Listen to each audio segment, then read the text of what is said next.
Welcome back to World Explorer Mind WEM, where we uncover the stories shaping our world today. Your support means so much. A quick subscription helps me keep making content you'll love. I really appreciate you being here. If you want to see more content like this, be sure to hit that subscribe button. Let's get started. What you find will shock you is a phrase often used to grab attention, but the true surprise of traveling across India isn't in a single sensational discovery. It's in the overwhelming, constant, and beautiful contradictions of the country, and the profound human connections you make along the way. Here's a story of one such journey.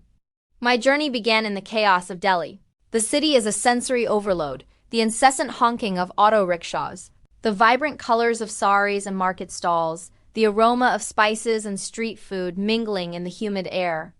I found myself in a small guest house in Old Delhi, where the owner, a man named Mr. Sharma, greeted me with a warmth that felt like a hug.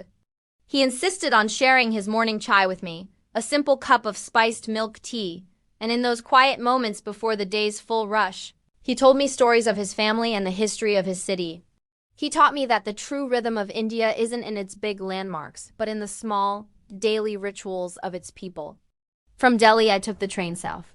Indian railways are an adventure in themselves, a microcosm of the country on wheels. I was in a sleeper class, a blur of humanity and shared experiences. My bunkmates were a family traveling to a wedding. The grandmother, with a twinkle in her eye, offered me a homemade paratha, a flaky, stuffed flatbread, and her daughter, who spoke a little English, explained the significance of the upcoming ceremony. They didn't see me as a foreigner. They saw me as a temporary member of their traveling family. The journey became less about the destination and more about the connections I was making, passing through landscapes of lush green fields and arid red earth, all while sharing food, laughter, and stories with strangers. The landscapes changed dramatically as I continued my journey. In the desert state of Rajasthan, I was captivated by the stark beauty of the sand dunes and the majestic forts that rose from the earth like ancient giants. But it was in a small, nondescript village outside of Jaisalmer that I found my most profound memory. A woman, noticing my camera, gestured for me to come to her courtyard. She didn't want a photo of herself, but of her young son. She had no pen or paper to write down my number, so with the help of a neighbor, we found a way. 2 days later, a staff member from my hotel delivered the printed photo to her. A 70-kilometer journey just to make one mother happy. It was an act of kindness that transcended language, showing me a deep generosity of spirit that existed in the most unexpected places. Later, in the hills of Kerala, the air was cool and filled with the scent of spices from the plantations. I went on a quiet walk through a small village and stumbled upon a school.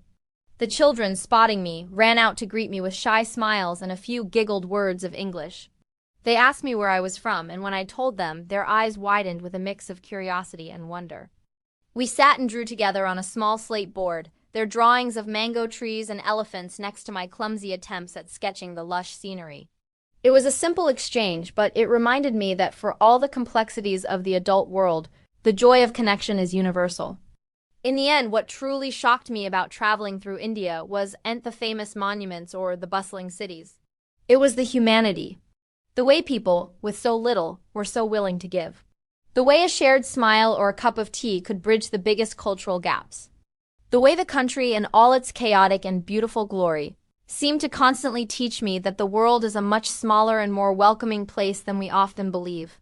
I didn't find a shocking story in the traditional sense. I found a collection of small, heartwarming moments that changed my perspective forever. That's today's story. Thanks for watching. If you enjoyed this, don't forget to like, subscribe, and join me for the next one more stories coming your way soon. Don't just watch history, be part of it. Subscribe and join the journey. Thanks for watching World Explorer Mind WEM.